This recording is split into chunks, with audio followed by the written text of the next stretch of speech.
A review of the decline in the number of rape prosecutions and convictions across England and Wales says the criminal justice system is so under-resourced that it's close to breaking point. According to figures from the Crown Prosecution Service, there were a record 58,000 allegations of rape in the year to March, but fewer than 2,000 of those cases led to successful prosecutions.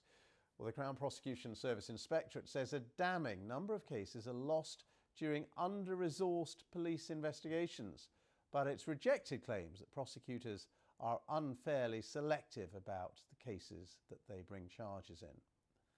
Well, we talked to Claire Waxman, who's London's first Victims Commissioner, works with the government, police and CPS to ensure that victims' voices are heard and to improve their experience of the criminal justice system. Thank you very much indeed for being with us.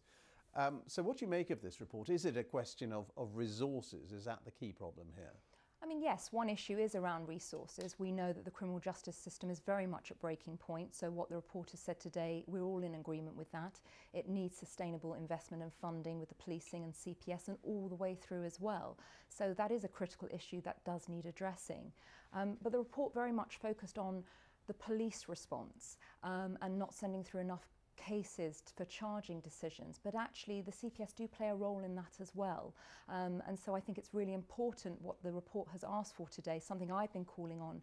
I published a big report in the summer for the London Rape Review on a joint inspection between the police and the CPS to really identify why things aren't working. So we really need that inspection to happen. And why do you think they're not working? I read out the statistics there, 58,000 allegations, complaints of rape, and 2,000 of those, that's a very small proportion, tiny. Yeah.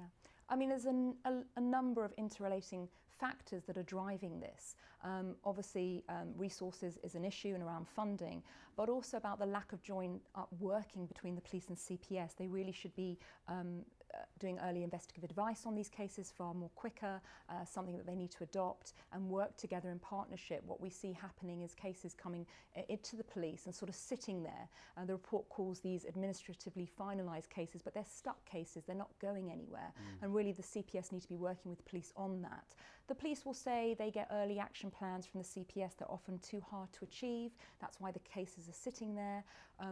The report picks up around the issues of digital personal material and disclosure, which is having a massive impact on the delay in the system and why so many of these cases are sitting there and not progressing as they should. So there's a number of critical factors. And what are the main things you would like to see change then? So we have to see a complete overhaul in the way in which we are investigating and prosecuting these cases.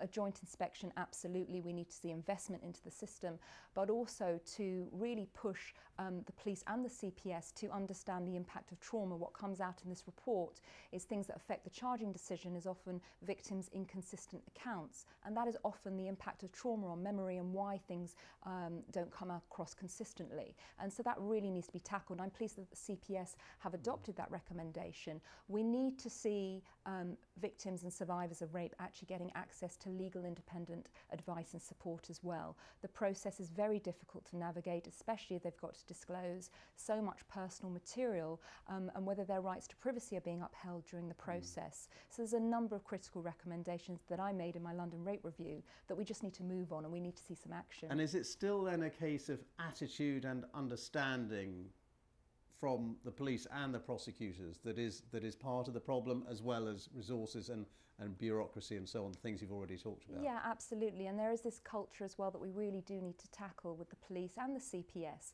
You know, I think they're too quick to look at cases and think, well, we know those cases haven't progressed previously, so there's no point in me putting them forward this time. And that's very much in the mindset of police and the CPS in their charging decisions as well. And that's why we would have liked to see this report to have been really scrutinised independently. You know, a third of the inspectors who did this report were past lawyers. So we actually need someone to come in and look at the culture independently and actually review those charging decision processes. Okay, Claire Waxman, thank you very much indeed. London's first Victims Commissioner. Thanks for talking to us.